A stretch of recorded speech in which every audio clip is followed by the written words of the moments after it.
Olá, pessoal. O Live Entrevista hoje conversa com Idris Felipe, ele que é analista político.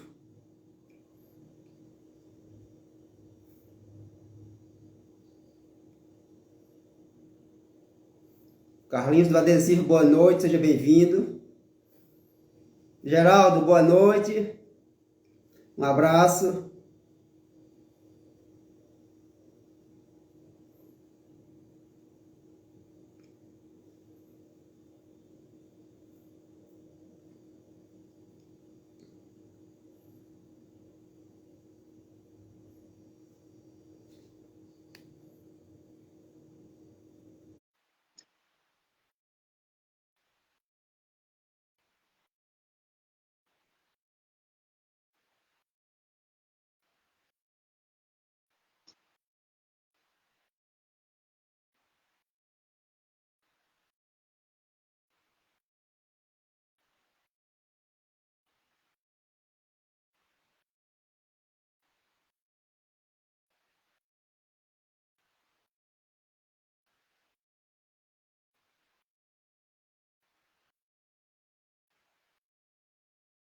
Aguarda só conectar com o meu convidado.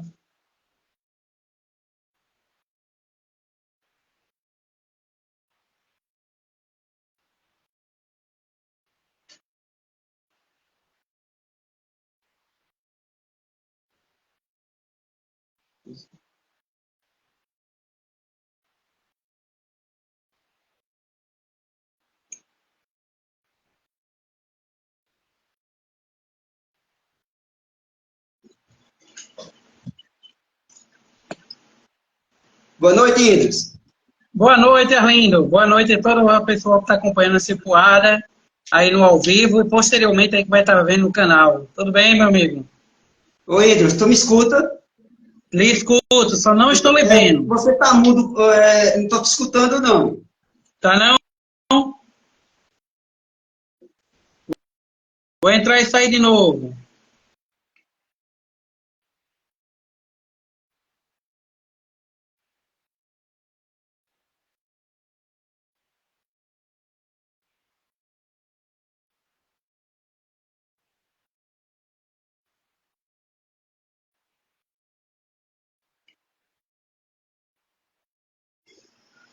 Me escuta Tá me vendo? agora? Tudo bem. Pronto, agora tá legal. Idris, mais uma vez, encerrando o ano, depois de 3 anos, né, de live, você novamente comigo, e eu quero te agradecer mais uma vez, Idris, por você estar aqui se disponibilizando, a gente conversar um pouco sobre política. Não é fácil passar 3 anos e a gente continuar aqui vivo, né, nessa busca por informação, por fazer meio político que não é fácil. A gente sabe como é que funciona, haters, babões, mas eu tô aqui, a gente está aqui firme e forte. Vou fazer aquela análise do que a gente vê, do que a gente faz, aquela perspectiva. Eu quero lhe parabenizar. Não é qualquer projeto que chega ao terceiro ano, como você aí, tá bom? Mandar um abraço a todas as pessoas que estão nos acompanhando. Júnior Rinoto, meu amigo, um grande abraço para você, Jane.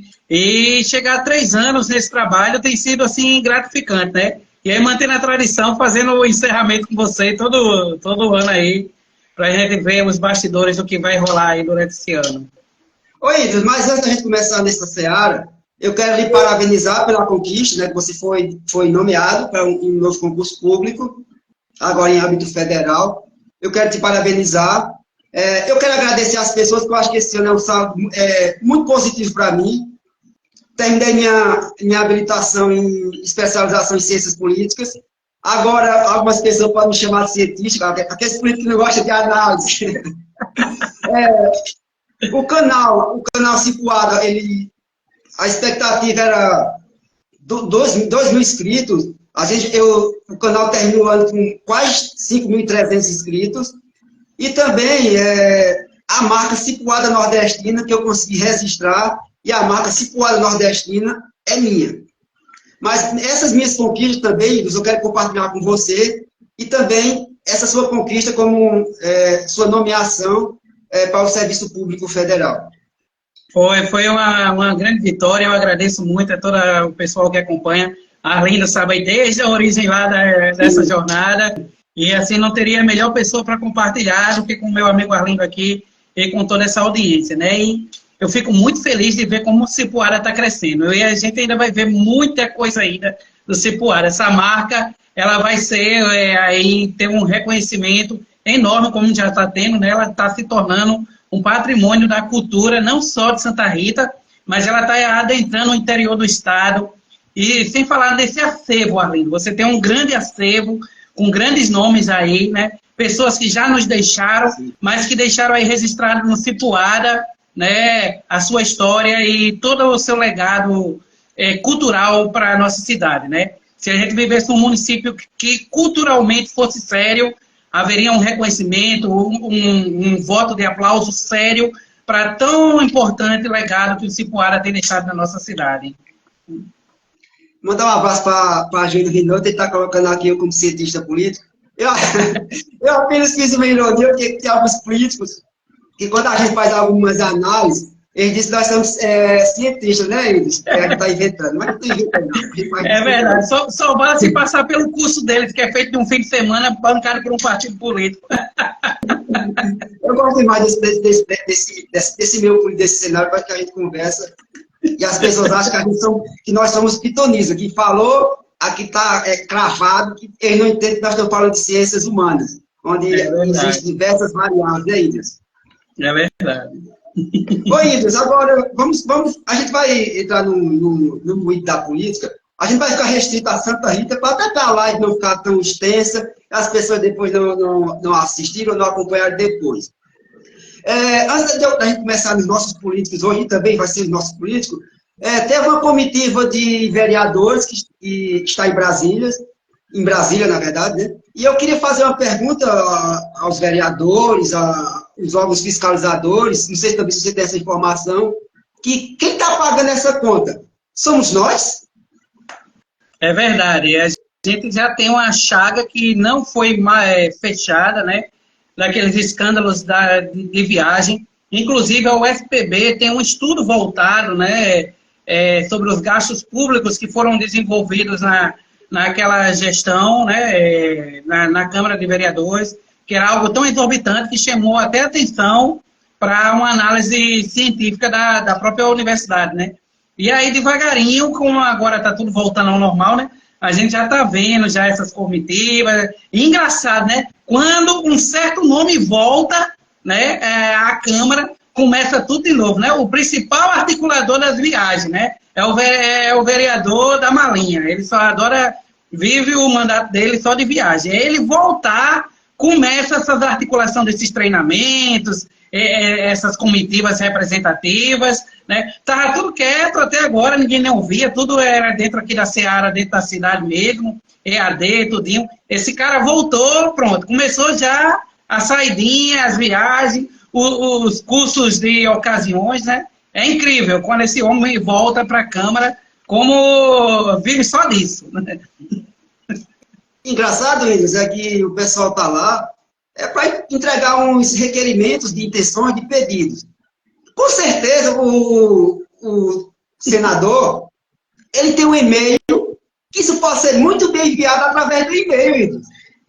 E todo, né, assim, se as pessoas não sabem, todos os senadores, eles têm os escritórios regionais aqui mesmo na Paraíba, onde facilita essas articulações políticas, né? Não há mais necessidade, em pleno século XXII, ir uma comitiva de vereadores até a Brasília para tirar uma foto lá, né? Essa coisa é papel mais do executivo, que até mesmo o executivo faz isso como uma forma de formalizar, né, contratos e parcerias, né? Mas não precisa mais vereadores estar no pleno século XXI viajando daqui para Brasília para entregar uma folha de papel com toda a tecnologia que existe, né? Oi, costumeiramente a gente fazia o raio-x da política, colocando também os vereadores, vereador a vereador. Mas fica, a gente percebe que fica muito cansativo e a gente sabe que a oposição mesmo se permeia com as mesmas respostas. Então a gente vai tentar fazer análise em bloco, e se aparecer algum destaque, você coloca o nome do vereador, você vai ficar à vontade, entendeu, Idris? Ótimo, assim ótimo. Ô, Idris, primeiro, como é que você viu a cassação dos vereadores aqui de Santa Rita? Foi ruim para a população? como os portais bem noticiaram, né? Foi um 6 por meia dúzia, né? O maior impacto foi na ala de oposição, porque perdemos um vereador muito combativo, que era o vereador Jair, né? Que justamente tinha ali estava no encalço justamente da gestão. Então, para a oposição, perdeu-se para entrar um chapa branca, né? Então, o cara, quando entrou lá, já entrou já totalmente já articulado para assumir a situação e, assim, desarticulou muito a questão da base de oposição, né? E não, mas para a base da situação foi excelente, né? Porque ganhou, né? Enfileirou, deu uma oxigenação, querendo ou não, né? Mesmo trocando por outros, mas quando você troca por outros de mesma ideia, oxigena, né? Também. Mas foi isso. Eu vi muito, assim, positivo a questão da justiça eleitoral dentro da nossa cidade, não só na nossa cidade, mas na Paraíba como um todo, né? De ter ido atrás desses casos específicos, porque se tornou uma febre, Arlindo, na Paraíba, essa questão de candidatura laranja, né? A gente sabe que uma candidatura dessa sai por 45, 35 mil reais, né, na época de campanha, só para fechar justamente o blocão ali para o cabeça de chave ser alçado à vitória. Mas, assim, provou que a justiça eleitoral não está mais permissiva com esse tipo de prática. Ela puniu, e puniu severamente mesmo, assim, né? Querendo ou não, embora eles tentem transparecer que não, mas é uma perca muito grande você perder o seu mandato no meio do jogo acontecendo, como a gente viu. E isso é uma prova de que a justiça eleitoral está cada vez mais rígida nessa questão, né? E vendo que não precisou nem a população denunciar, né? Foi entre eles mesmos lá que se esfaquearam. O melhor de tudo foi isso. Uma coisa, esses vereadores caçados, eles não podem acusar que eles não sabiam que todos que foram eleitos caçados, ele era do topo do partido. É verdade.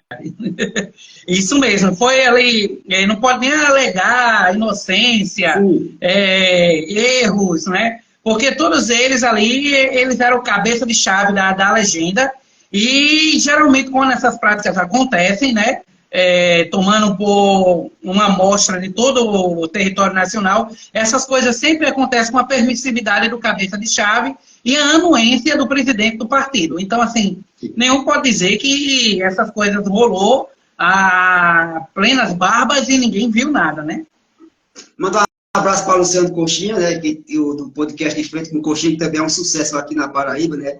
E, Coxinha, aquele abraço, você sabe que você é um grande irmão aqui para mim. Ido, quando você fala dessa questão do quantitativo, claro que foi 6 por meia dúzia. Mas em termos do debate mesmo, eu acho que Santa Rita perdeu, a Câmara perdeu, no tocante a Jair, que era uma pessoa muito combativa, e também o Alisson. Não podemos negar que o Alisson era um vereador mesmo da oposição, mas um vereador tecnicamente preparado e que também ia para o debate.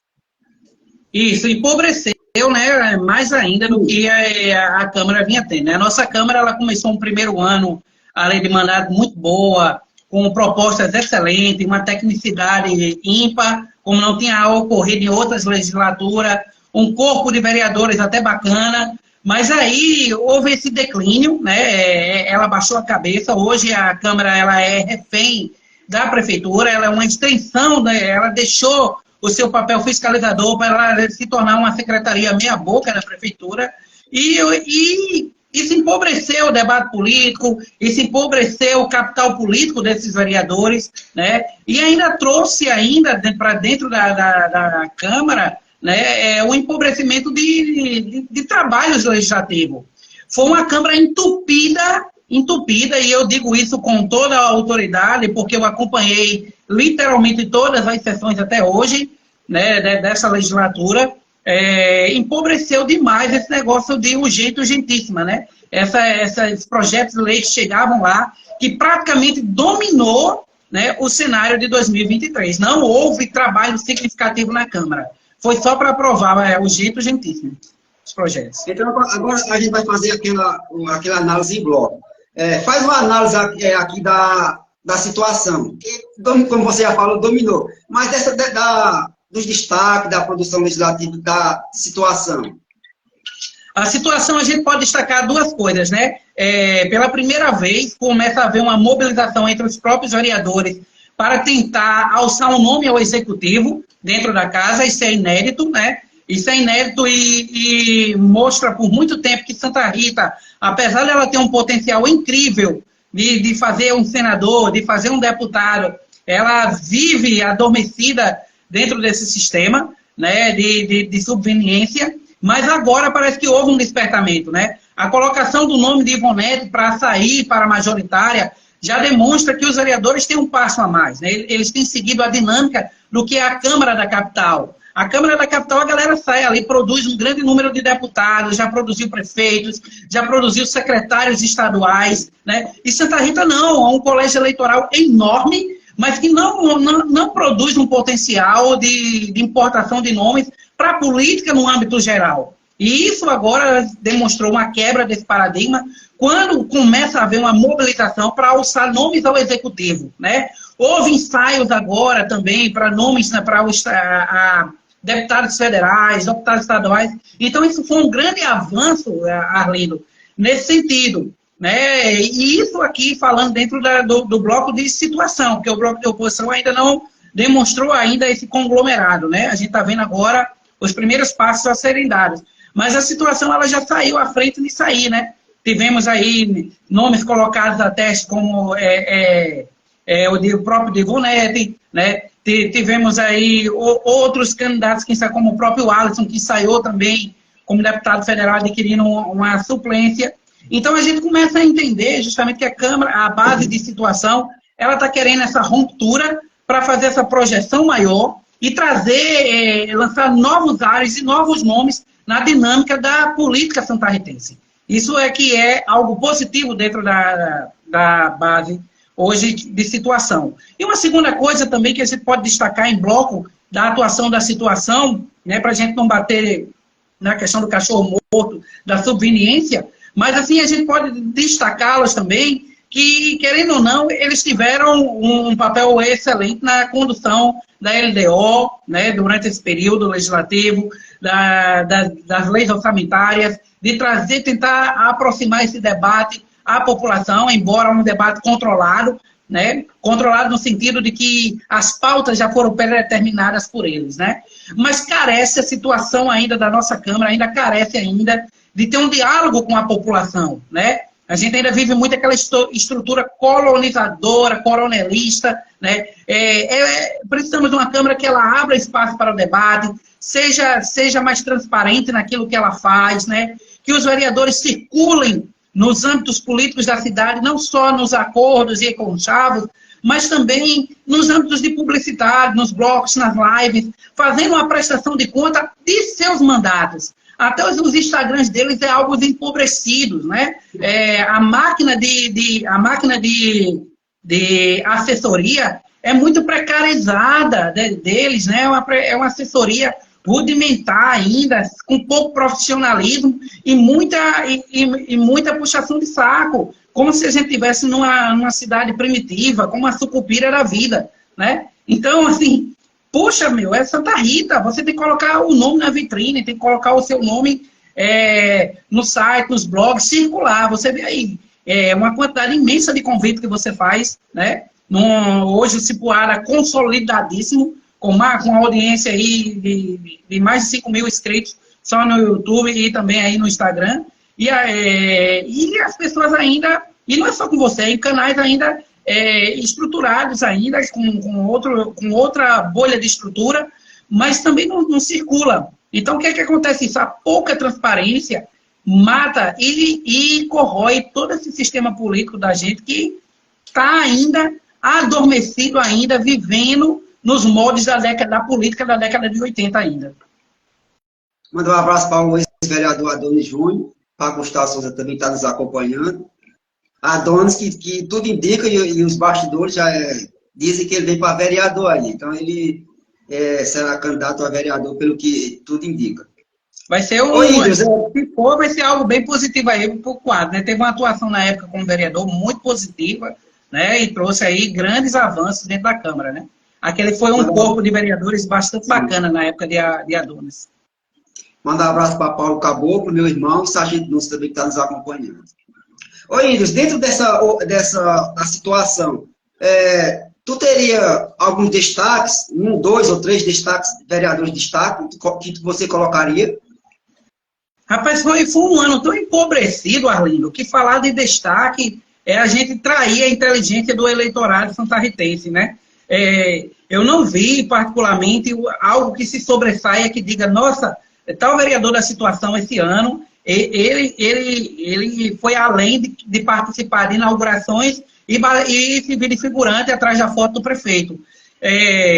Eu esperava, como nos anos anteriores, a gente trazer aqui nomes, como pelo menos se fosse outsiders da política, mas não, infelizmente, para o ano de 2023, para quem é um ano aí, preâmbulo para uma disputa política, tivemos aqui uma atuação das mais pífias que a gente já pôde ter visto dentro da Câmara Municipal de Santa Rita, né? Então, assim, limitou-se a votos de aplauso, limitou-se a críticas, limitou-se a elogios descabidos de coisas que a gente via assim, que não eram essas coisas todas, mas hiperflacionaram, né, como dizer no jargão, né? Então, não, é difícil, Arlindo, a gente destacar algo que foi proeminente dentro da figura de situação hoje de Santa Rita, porque foi um ano muito, muito, muito aquém de desenvolvimento da nossa Câmara. Mandar um abraço para a minha querida Bernadette, minha ex-diretora da Escola Normal. Bernadette, um abraço. Um abraço, Bernadette, querida Bernadette aí. Ô, Índios, agora vamos para a oposição. Naedson, Célio Rufino, Bastinho e irmão Josivaldo. Faz o análise dessa galera. Foi um ano de que eles se reintegraram, né?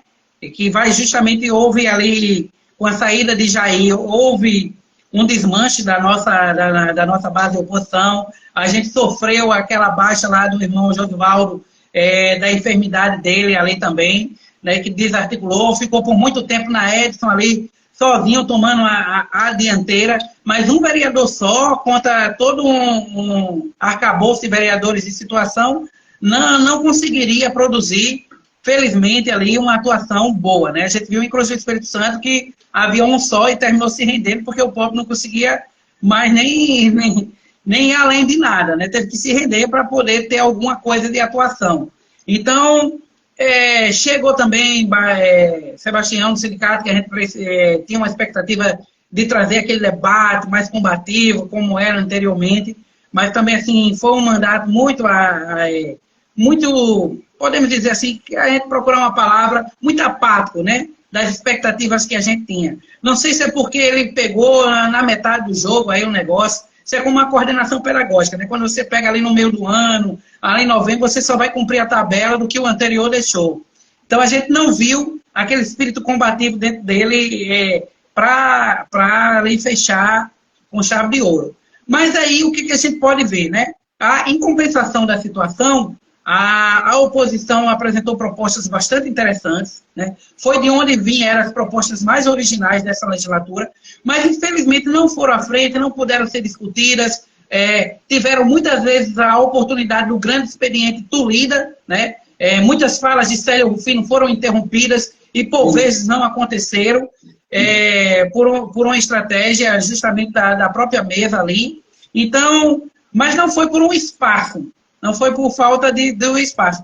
Houve uma vontade legítima da oposição demonstrar projeto, demonstrar a que veio, mas não houve justamente a oportunidade, porque o sistema próprio da Câmara impediu que isso acontecesse, né? Mas aí a gente pode destacar, né, na Edson, com um pouco que teve ali, colocou para frente muita coisa, estruturou a prestação de conta do seu mandato, foi mais combativo, né? Josivaldo, ele centrou-se agora na reta final na questão assistencialista, que era o que consagrou ele como vereador.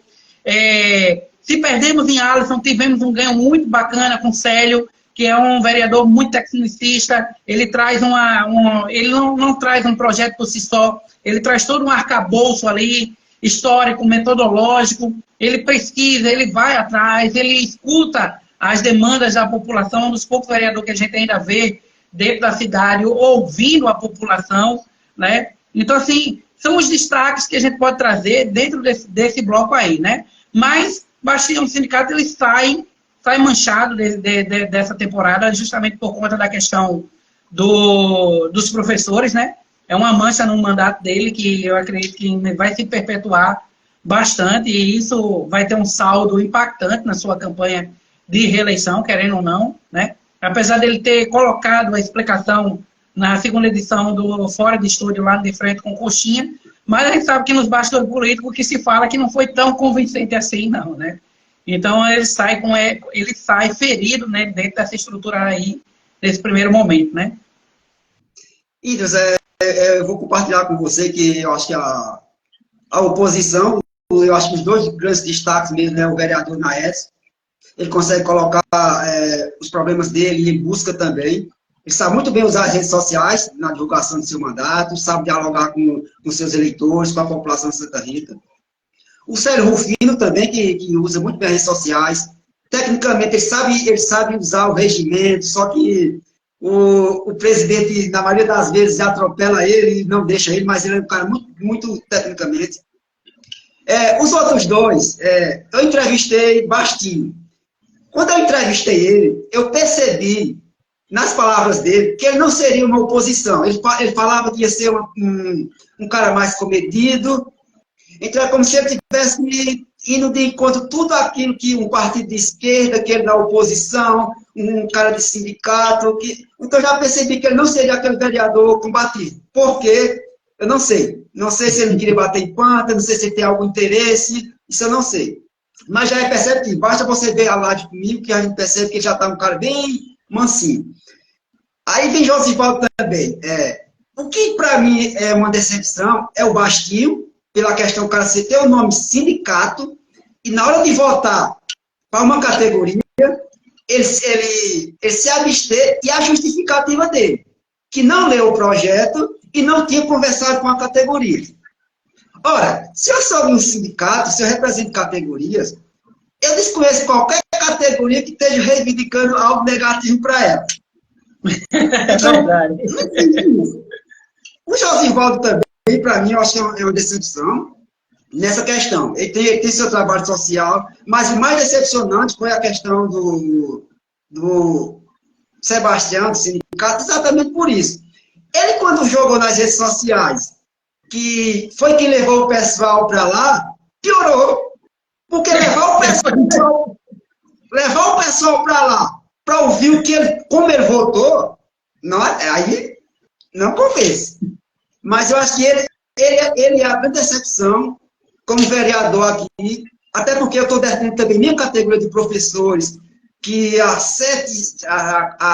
quase 7 anos vem sofrendo com perdas, e não saber votar a favor, levando o nome de Bastinho do sindicato, então, para mim, é uma decepção ele.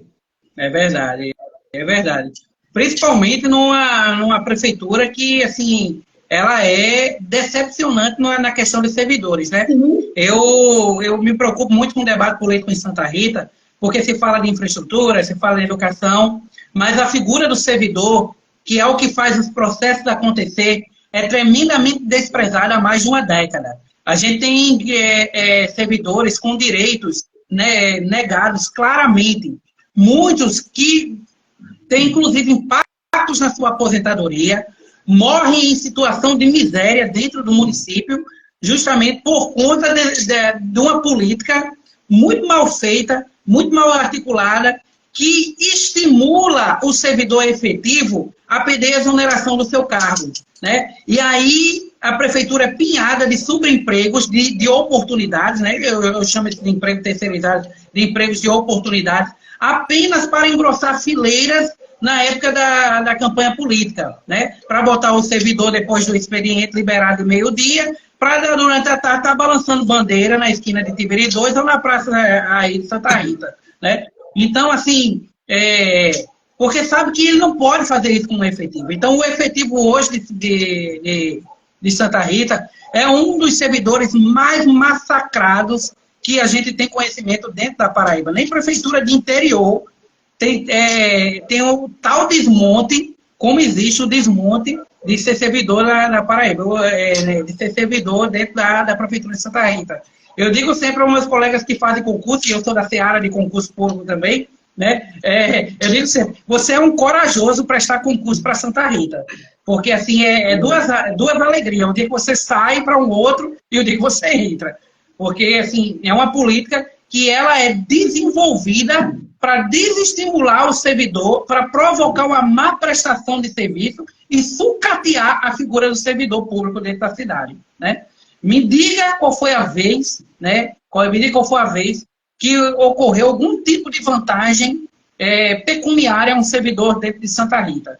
E mais ainda, peca-se muito porque o corpo de vereadores possui total desconhecimento dos direitos e do desenvolvimento da política de valorização dos servidores do município. E aí fazer isso com os professores só engrossa mais ainda, né, o desconhecimento, o despreparo e até mesmo a ojeriza que os próprios vereadores têm pelo servidor efetivo municipal de Santa Rita.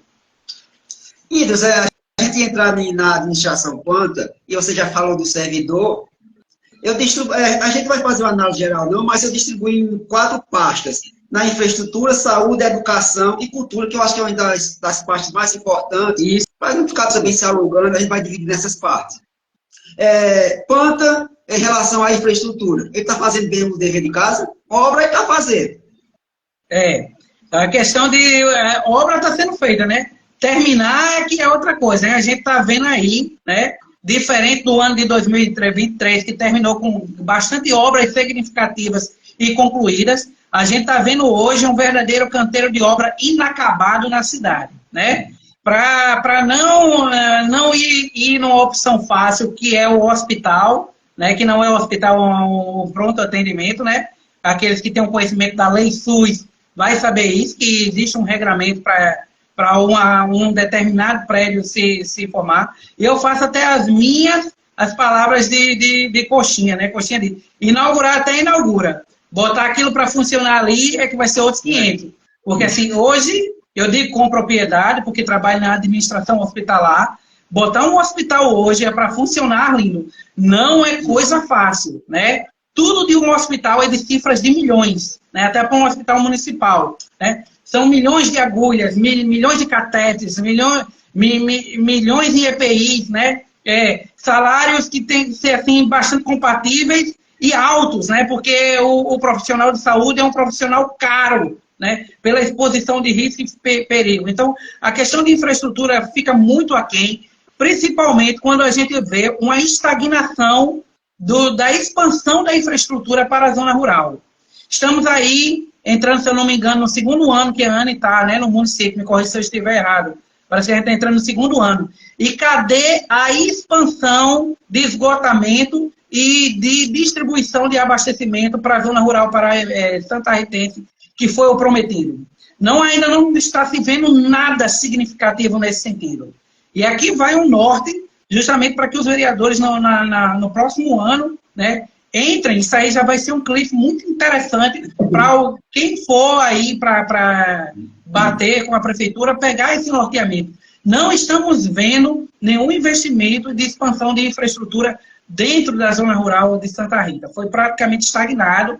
E aí, isso aí tem sido justamente essa marca dessa gestão, a estagnação da infraestrutura. Obra até começa, terminar é outros 500. Mandar um abraço para meu amigo Fernando Félix, que é professor de geografia também. O vereador Nais Graciano, que a gente já falou que o destaque da oposição. E Jânio também está nos acompanhando. Lohane, acredito que seja minha aluna ou ex-aluna. Oi, Idros, agora vamos para saúde, o gargalo de Santa Rita. E 2 médicos.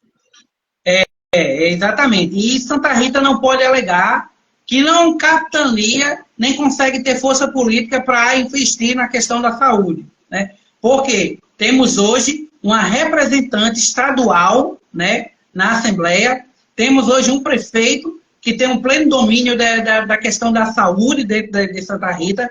Mas uma prova de que a nossa estrutura de saúde ela não está adequada, está muito aquém, é já na troca de secretário, né, que é uma verdadeira dança de cadeiras. Isso faz muito mal. Por quê? Né? A saúde, ela exige, por si só, como é uma estrutura tripartite, da continuidade de coordenadores e gestores. Então, quando a gente tem coordenadores, gestores, secretários, com a temporalidade minimizada em suas funções, isso impacta muito, porque um assina a ordem de serviço, o outro assume, não dá continuidade àquela ordem de serviço, não dá continuidade à cadeia de suprimento, não dá continuidade à cadeia de ações, e aí fica uma cultura, uma saúde muito descontinuada.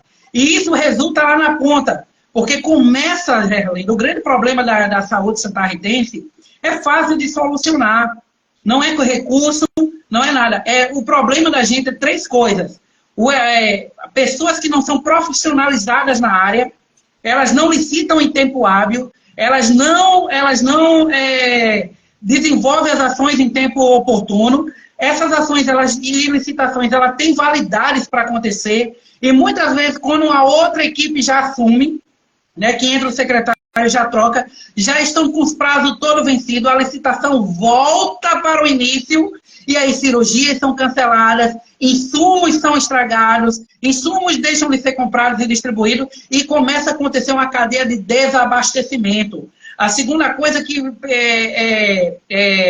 destrói a saúde de Santa Rita é a falta de informatização. Cadê a implantação do sistema de informação dentro do nosso município tão prometido a duas gestões da prefeitura?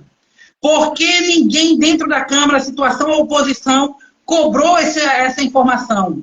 Cobrou essa informatização? Cadê quando o secretário vem prestar conta anualmente, que diz que existem softwares comprados, programas desenvolvidos? Onde está essa implantação? Ou será apenas lavagem de dinheiro? Né? Não estou dizendo aqui que estou dizendo que a população começa a entender como isso.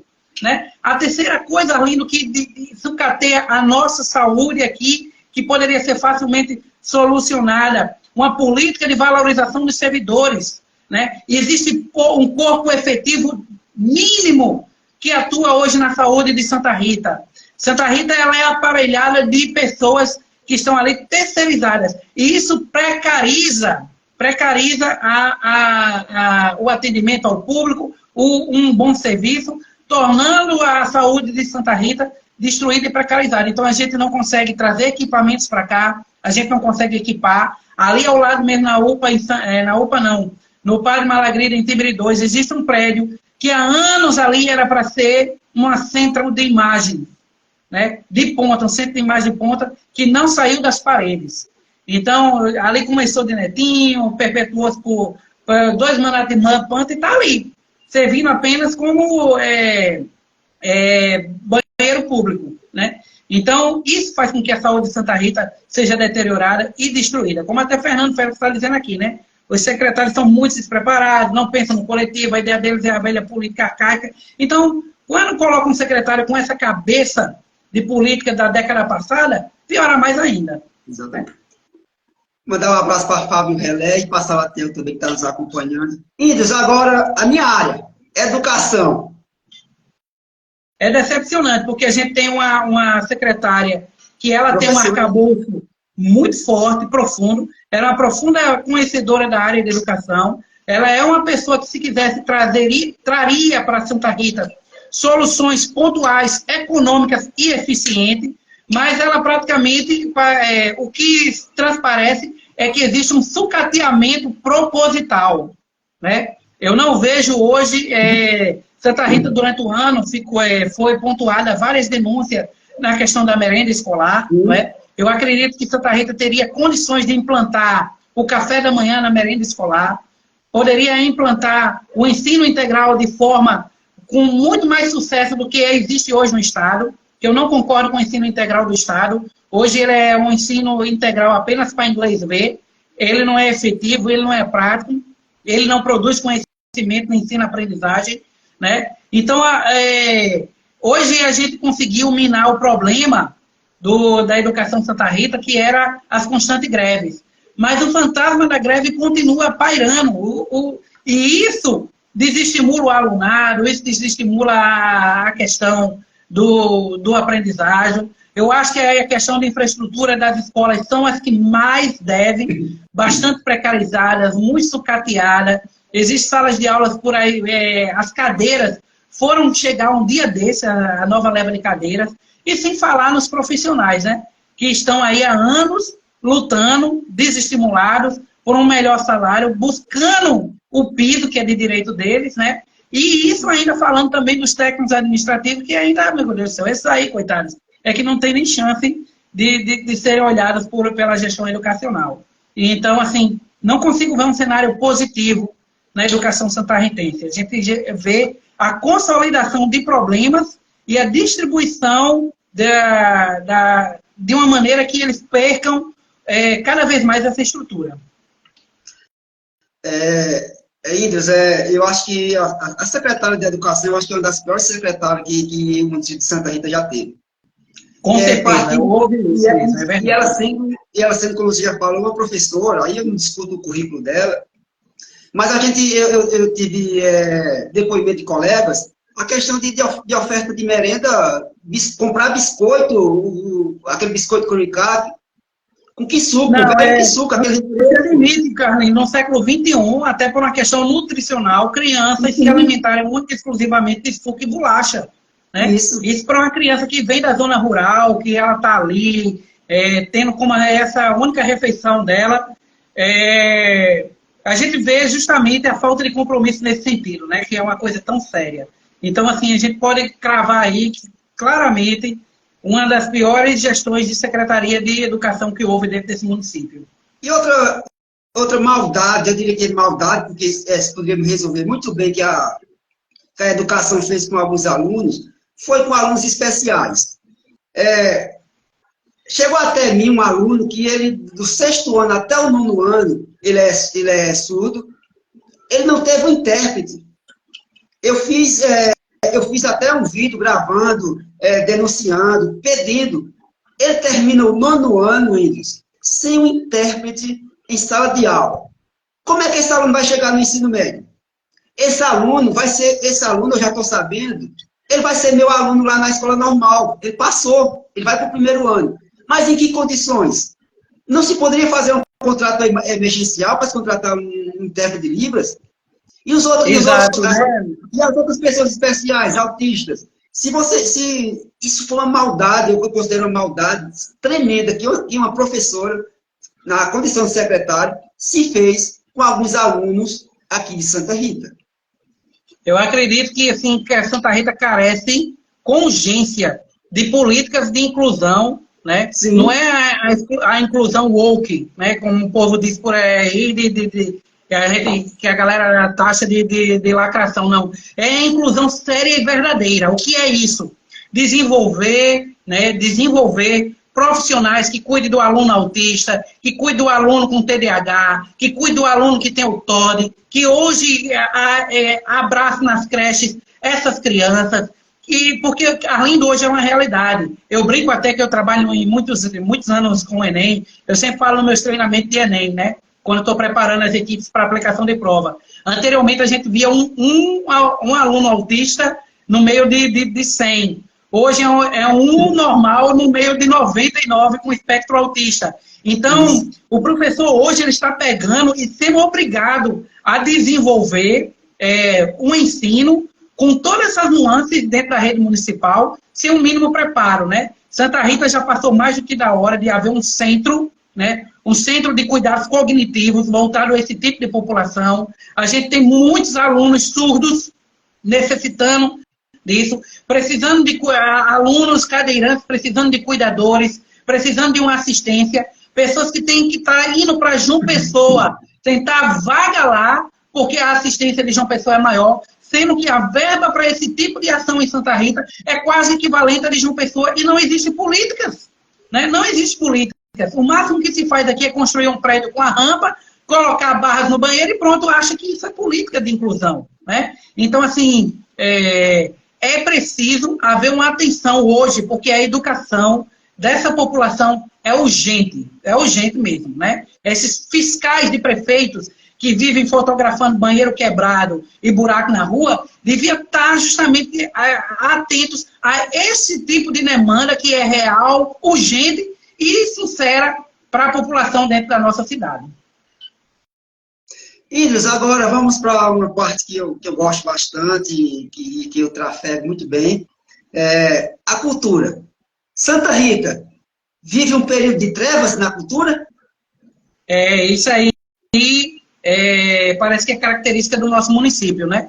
Você é a prova viva aqui, que traz semanalmente, né, ícones culturais dentro de Santa Rita, que tem que procurar subsídios em outros estados, muitas vezes, em outros municípios também, porque aqui não encontra espaço, né? A gente viu aí a lei Aldir Blanc, que foi, na época da pandemia, atendeu a grupos que a gente não viu nenhum tipo de expressividade cultural dentro da cidade serem contemplados. E agora, com a nova versão da lei, que foi a Paulo Gustavo, foi mais descarado, né? Foi pleiteado assim, foi praticamente assim, dado de presente a funcionários da prefeitura o atendimento. Que critérios foram usados?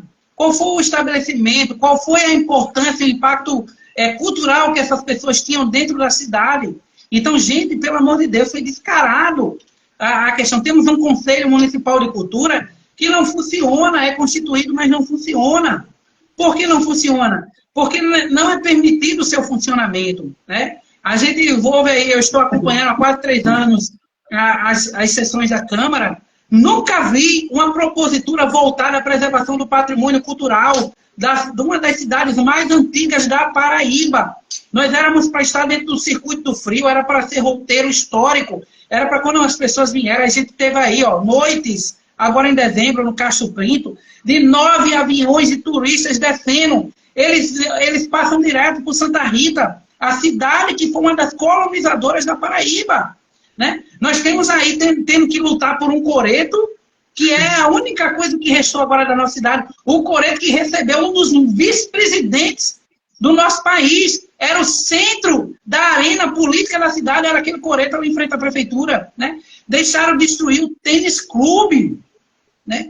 Deixaram destruir um patrimônio como o tênis clube ali, que poderia servir como uma casa de cultura, um teatro, uma arena, não. Parece que, assim, aí fala assim, vamos construir um teatro com a parceria com a Alpargata. Cara, você ia construir e nem saiu. Isso aí é discurso quando ele vem, reúne o povo lá ali daquela escola de cultura lá dele, ali no alto, com os gatos pingados dele, e promete isso. É assim, sem falar que temos aí um secretário que não tem um pleno domínio disso, né? Foi esboçar sobre a lei na Câmara, foi vergonhosa aquela demonstração de explanação da lei, sem o menor domínio, cara, assim, existe áreas, a gente não domina nenhuma área todas, mas existe coisa que uma breve leitura eu consigo explanar que parece até um conhecedor da área. Então, que o cara não sentou do caminho de casa para a Câmara, dentro do carro, e folheou alguma coisa da lei Paulo Gustavo, pelo menos parecia que tinha domínio ali em cima. Pelo amor de Deus, gente, assim. Então, por aí você vê a situação caótica e cultural da nossa cidade, né? E aí morrem os ícones culturais da nossa cidade, não se vê um voto de aplauso, não se vê uma homenagem, patrimônios culturais. Eu vejo aqui em Recife, bolo de noiva foi consagrado semana passada como patrimônio cultural. 5 artistas vivos foram tombados vivos culturalmente, como patrimônios culturais do município, né? Aqui não, as pessoas morreram ícones folclóricos e ninguém ouve uma menção. Tem aí um rapaz aí que desbrava sozinho no Facebook, tentando manter essa memória cultural lá. Tem você, né? Tem outros que têm buscado manter isso. Mas, cara, pelo amor de Deus, o que o povo entende de cultura dentro de Santa Rita morre ali naquela seara, nos livros de Marta Falcão. Santa Rita é mais do que livro de Marta Falcão. Santa Rita, ela é um arcabouço de cultura explodindo. E se tivesse secretários e verbas empregadas de verdade mesmo aqui, a gente era um polo cultural do Estado, sem dúvida nenhuma, maior do que a capital. Eu digo isso com pleno domínio do que a gente vê aí de cultura saindo aqui dentro da nossa cidade. Porque a capital sobrevive da cultura, porque os artistas aqui vão fazer cultura lá.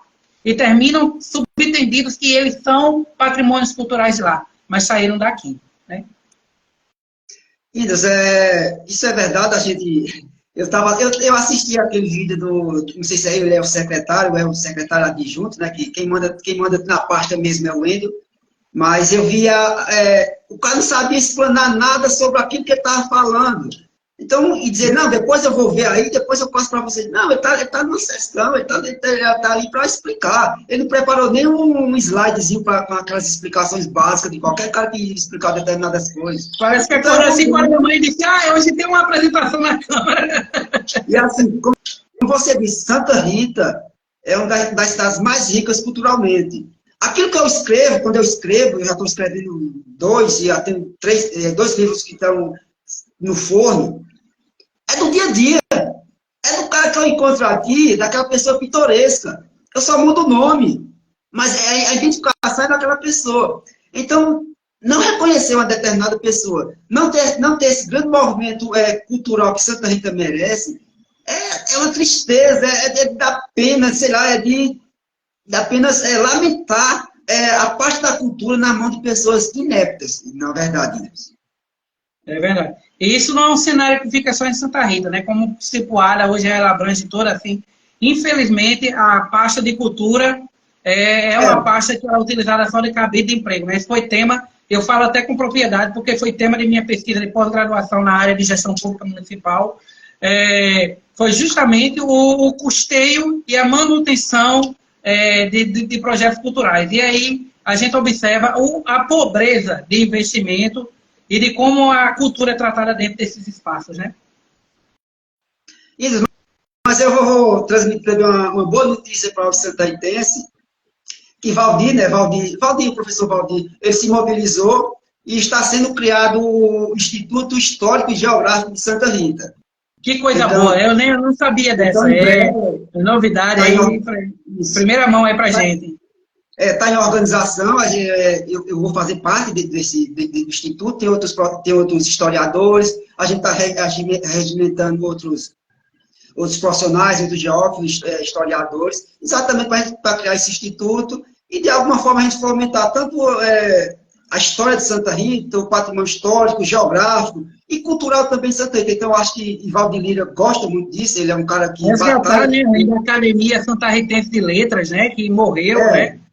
Resgatar isso aí, criar uma academia de poesia, quem sabe até mesmo uma academia santarritense de cultura, né?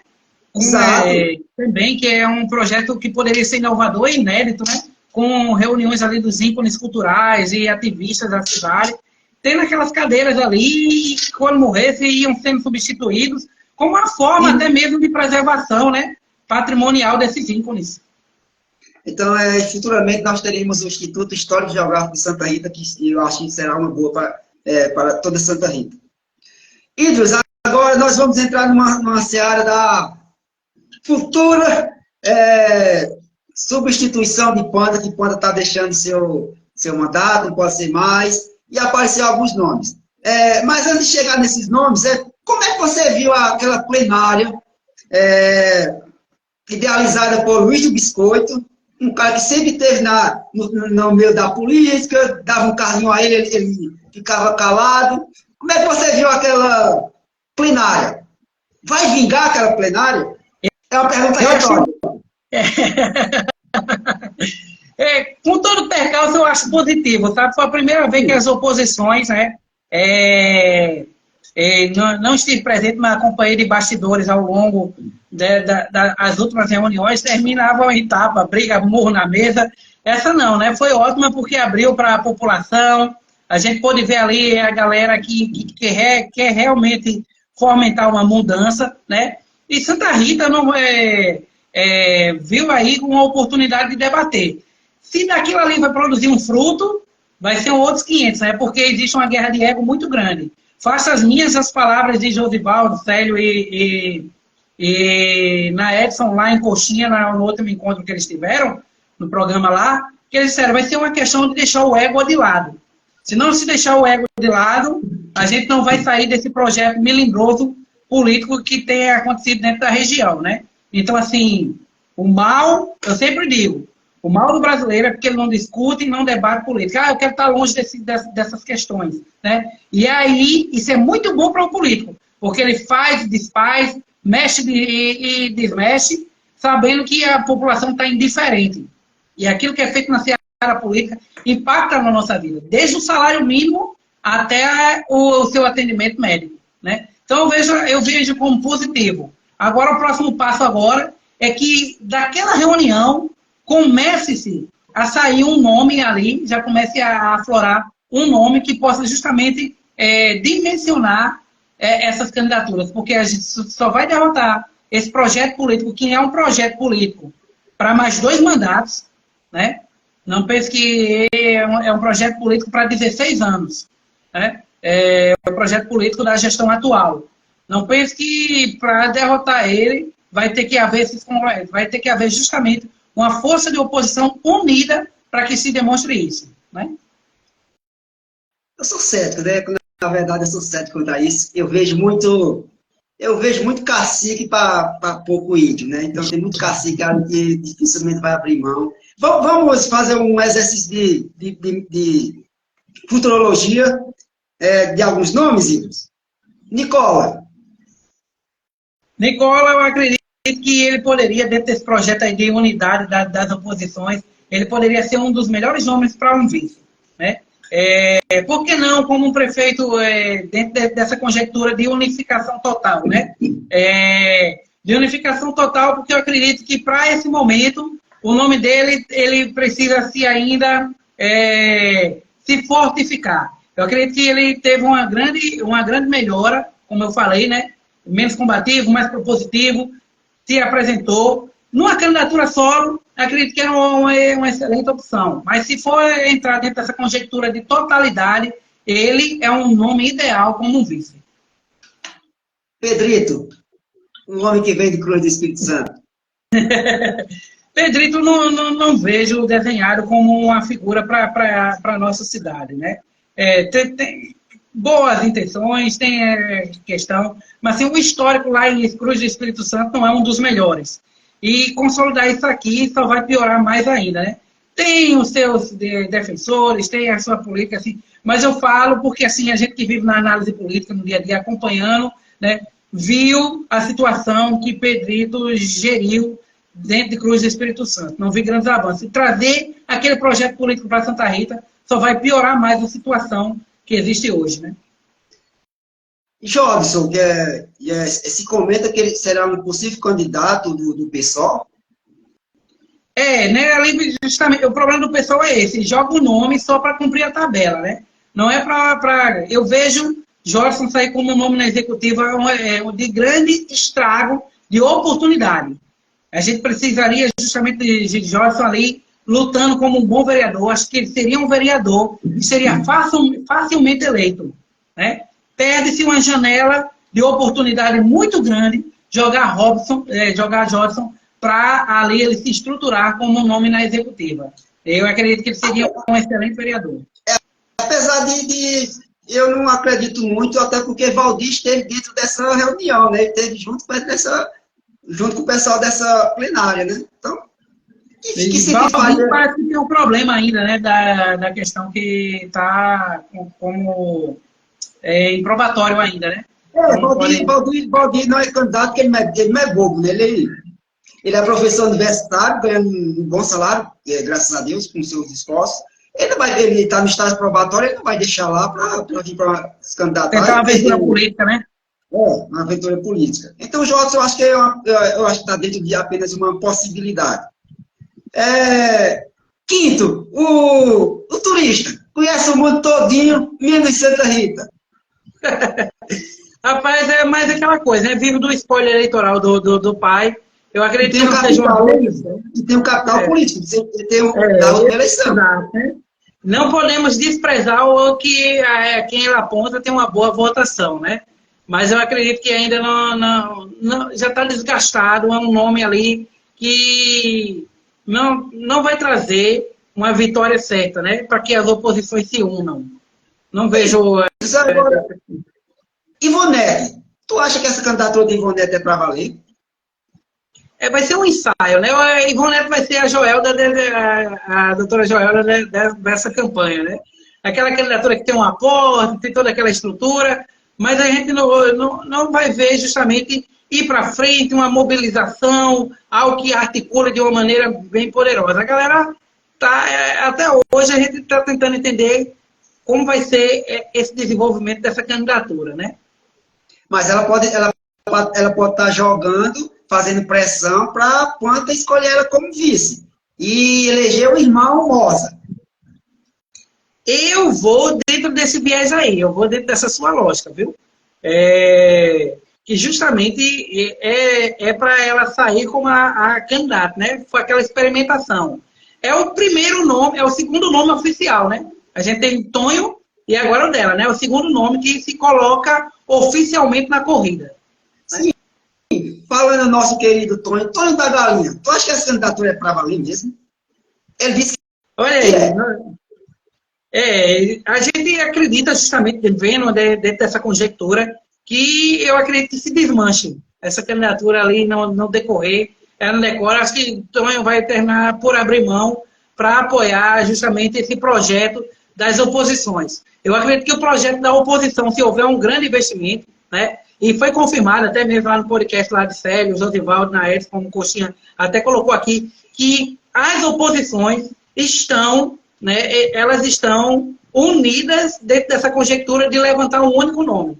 E aí, se levantar desse único nome, o nome de Josivaldo, o nome de Tonho, ele perde força, né? E pode ser um importante apoiador dentro desse processo. Edinaldo Edilícia, vinga a possível pré-candidatura dele, estão tentando jogar ele para ser candidato. Vinga? Eu acredito que aí é um dos nomes mais proeminentes, apesar de ter saído dali da gestão de maneira indireta, exatamente. Mas é um dos nomes com um dos mais impactos dentro da população. É aquele nome, além do que se coloca e sozinho faz campanha. Né? Edinaldo não precisa estar na rua, não precisa estar fazendo um grande conglomerado, não. Quando se fala do nome dele, automaticamente já é um nome forte. Eu acredito que dentro do projeto das oposições, se eu trabalhasse dentro da questão de consultoria dentro desse projeto, eu sugeria para que o nome de Edinaldo fosse esse nome que as oposições se reunissem. Né? Ali, fechasse aquela chapa dentro daquilo ali, né? Ou o nome saia de um nome apoiado por Ricardo Coutinho. Né? O desafio, Ricardo Coutinho já não vem mais para cá, então foi apenas um ensaio. O grande desafio de Edinaldo vai ser uma oposição mais forte em relação à Panta. Porque ele não vai poder fazer uma crítica mais direta, mais forte à Panta, porque a filha dele já achou durante todo esse tempo. Então, ele é a cara da situação. Então, ele não vai poder fazer uma oposição mais forte do candidato de Panta. Ele terá essa dificuldade, mas ele sabe que com um bom trabalho de marketing, isso é feito, então não tem grandes problemas, não. Exatamente. Vai ser tudo ali. A chave dessa candidatura de Edinaldo vai ser o trabalho de marketing, o trabalho de identidade que vai ser feito nele como político, né? E aí vai ser um desafio para a equipe que vai estar dentro disso aí, fazer essa consolidação dele e consolidá-lo tanto na zona rural, né, que é uma base difícil de compenetração, né, como de dentro do centro de Santa Rita, né, que é um reduto do prefeito. Jackson Alvino, que o irmão tenta fazer candidato. Eu acho que ele não sai candidato, depois vou dizer por quê. Também não. É um nome muito fraco para ser desenvolvido. A gente não tem nem o que tecer tanto de comentário, né? Porque é aquele balão de ensaio. Ou se for, é aquela candidatura só para fragmentar para o prefeito ganhar. Né? O candidato ao prefeito ganhar. E as informações dão conta que Jane Panta detesta ele, então dificilmente ele salga da situação. As informações que eu tenho aqui, a Jane Panta detesta ele, então as informações que eu tenho. Mas as informações que eu tenho, não sei se você também tem essa, é que o candidato de Panta vai estar entre Amália e Flávio Panta. Vamos logo para a Amália. Eu acredito que a Amália não tem tanta essa condicionalidade, não. Apesar dela ser um nome que é limpo, né? É um nome que passa pela Secretaria sem deixar vestígios, escândalo ou desgaste, né? Ao contrário de Flávio, que já entra desgastado, já é o alvo já da galera há muito tempo, né? E aí houve toda aquela mobilização nos bastidores e que ninguém fez candidato porque o candidato era ele. Então, a gente começa a entender justamente que dentro desse bloco, a Amália tem um potencial incrível, mas não tem o capital político necessário. Mas é aquela coisa, o nome que o prefeito botar à mão, né? Foi feita uma pesquisa recentemente no programa de Coxinha e numa pesquisa espontânea, o pessoal estava já dizendo, não, eu voto em quem ele indicar, né? É uma pergunta até interessante essa que Carlinhos coloca aí, né? Que ele, você sabia que Flávio Panta já foi candidato a vereador em João Pessoa? Tá vendo? Ou tá... essa aí é nova, Carlinhos. Obrigado aí pela informação. Eu nem sabia disso. Então, para você ver como é a dinâmica do cara. Aí, está tentando em algum lugar, então. Né? E por isso isso não é impedimento de nada, né? A gente tá, o pessoal queria Ricardo Coutinho aqui também, então não tem problema. E Zé, só alguns pontos que eu vou passar para você. Essa questão de Amália e Flávio Panta. Eu recebi alguns informes que a pessoa de confiança dos Pantas é a Amália. Porém, existe uma dívida do prefeito com a tia, porque Flávio Panta era para ser o vice dele na última eleição. Então, existe essa disputa, para a escolha. Mas as informações que eu tenho é que a Amália é a mais forte e a mais de confiança dos Pantas. Exatamente. É por isso que eu não vou... essa ideia ali rivaliza com aquela questão de Ivonete sair, né? Numa alternativa em que esses dois tipos de interesses conflitem de maneira árdua e que termine virando uma problemática para o prefeito, ele vai sair com uma solução com o Ivonete, né? Então, mas existe um problema. Amália é de capital político e Flávio de desgaste já, né? Aí ele vai ter que condensar, justamente articular como é que ele vai fazer isso aí, né? Com um bom trabalho de marketing, a gente sabe aí que ele tem esse potencial de fazer isso, elimina isso aí fácil. E eu vou fazer um exercício de futurologia aqui, que não sei, dentro de uma possibilidade. O Jackson, o atual presidente da Câmara, alguns comentam que ele seria o vice de Panta, desse candidato de Panta, e levaria o irmão para uma disputa para vereador. Então é uma dinâmica até melhor para ele. Se isso se concretizar, justamente porque ele está mantendo toda a estrutura de poder, e Panta vai precisar fazer uma base boa na casa, até mesmo para realizar a aprovação de contas dele no próximo mandato. Então é essencial que ele justamente articule a vitória desses vereadores para essa aprovação de contas sair, né? E aí, dentro dessa conjectura, essa dinâmica exposta por você é a mais viável e pode ter justamente lógica, né? Justamente porque ele precisa fazer vereador, uma quantidade enorme de vereador de situação para ter essas contas aprovadas. Comecem os jogos da futura eleição que está por vir. Eu só quero agradecer mais uma vez, a gente faz aquele raio-x daqui de Santa Rita, a gente faz as nossas análises dentro daquilo que a gente conhece, daquilo que a gente escuta. Gente, não é isso que vai acontecer. Isso pode acontecer? Pode. Mas nós estamos fazendo apenas análise daquilo que pode vir a acontecer dentro de uma ciência humana. Índios, agradecer. E deixa a tua mensagem aí de final de ano para essa galera que nos acompanhou, a galera também que te acompanha, e já desejando a você um 2024 de muitas conquistas, que venham novas conquistas para você, meu irmão. Obrigado, meu amigo. Sempre é uma honra estar aqui. Quero agradecer a toda a audiência, aqueles que vão assistir posteriormente no YouTube, né? Desejar para toda Santa Rita, Paraíba, o Brasil e o mundo aí, um Feliz Natal, que a gente possa aproveitar, atrasado aí, né, que já passou, mas que a gente aí viva aí nesse rescaldo aí dessa semana aí, né, ainda vivendo o Natal, e um ano novo repleto aí de bênção, juízo, né, isso. Porque aí a gente vai entrar numa disputa aí determinante do destino do nosso município, e que a população, ela acorde politicamente para oxigenar, né, para novas propostas políticas, novos vereadores, uma nova dinâmica de poder e gestão dentro da nossa cidade. Né? É o meu desejo para 2024.